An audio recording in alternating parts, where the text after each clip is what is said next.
Hello friends, स्वागत है आप सभी का आपके अपने परिवार अर्नो शॉर्टहैंड एंड टाइपिंग इंस्टीट्यूट में। आज का डिक्टेशन दैनिक जागरण संपादकीय 26 जुलाई 2026 का, जो कि 80 शब्द प्रति मिनट से होगा।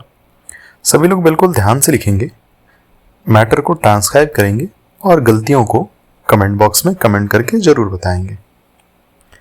डिक्टेशन स्टार्ट होगा अगले 5 सेकेंड बाद। स्टार्ट। आखिरकार शिक्षा मंत्री धर्मेंद्र प्रधान को त्यागपत्र देना पड़ा। यह त्यागपत्र यह भी ध्वनित कर रहा है कि सरकार कॉकरोच जनता पार्टी यानी सीजेपी के बैनर तले जंतर मंतर पर प्रदर्शनरत छात्रों के दबाव में आ गई। लोकतंत्र में जनमत और विशेष रूप से छात्रों की इच्छा का पालन करने में कोई बुराई नहीं। यह ध्यान रहे कि नीट पेपर लीक से लाखों छात्र प्रभावित हुए थे और उनके साथ अन्य अनेक लोग भी आक्रोशित थे।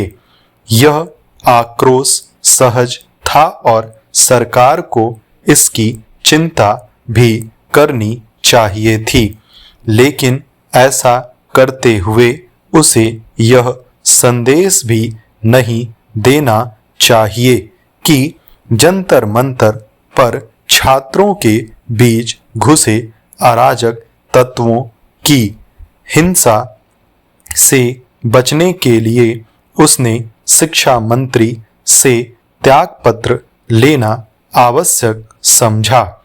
ध्यान रहे, धर्मेंद्र प्रधान ने यह कहा कि जंतर मंतर पर पैदा हुई स्थिति का लाभ राष्ट्र विरोधी ताकतें न उठा लें, इसलिए वे इस्तीफा सौंप रहे हैं। वैसे यदि शिक्षा मंत्री को त्यागपत्र देना ही था तो नीट पेपर लीक के बाद ही क्यों नहीं दिया? इसकी तो मांग भी हुई थी।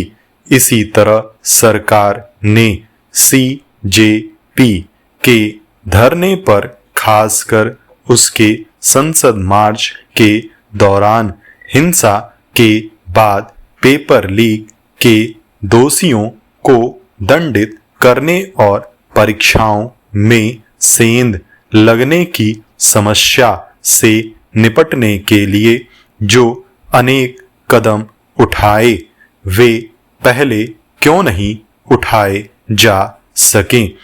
यदि ऐसा किया गया होता तो शायद सीजेपी के धरना देने की नौबत ही नहीं आती। यह स्वाभाविक है कि शिक्षा मंत्री के त्यागपत्र का श्रेय लेने के लिए विपक्ष आगे आ गया है, लेकिन सच यह है कि इस इस्तीफे के साथ ही सीजेपी के सौजन्य से उसके हाथ आया मुद्दा केवल फिसला ही नहीं गया, बल्कि उसके सामने यह प्रश्न भी खड़ा हो गया है कि वह अपने शासित राज्यों और खासकर कर्नाटक, पंजाब आदि में पेपर लीक के मामलों में वहां के शिक्षा मंत्रियों से त्यागपत्र देने की मांग कब करेगा?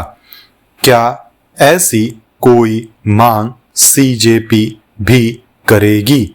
ऐसे प्रश्नों के बीच यह समझा जाए कि त्यागपत्र राजनीतिक जवाबदेही की पूर्ति के साथ लोगों के गुस्से को शांत भले कर दें, लेकिन वे समस्या का समाधान नहीं करते। पेपर लीक समस्या का समाधान तब तक नहीं हो सकता जब तक शिक्षा और परीक्षा की पूरी व्यवस्था में आमूलचूल परिवर्तन नहीं किए जाते। ऐसे परिवर्तन अभी भी वांछित हैं। देखना है कि धर्मेंद्र प्रधान की जगह लेने वाले नए शिक्षा मंत्री शिक्षा और परीक्षा में अपेक्षित सुधार कर पाते हैं या नहीं। धर्मेंद्र प्रधान के त्यागपत्र के साथ ही सरकार जिस तरह CJP के संसद मार्च के दौरान हुई हिंसा के लिए जिम्मेदार तत्वों के खिलाफ दर्ज FIR वापस लेने पर सहमत हुई, उससे यह सवाल भी उठ खड़ा हुआ है कि क्या उत्पात मचाने वाले अराजक तत्वों को भी बख्श दिया जाएगा। स्टॉप।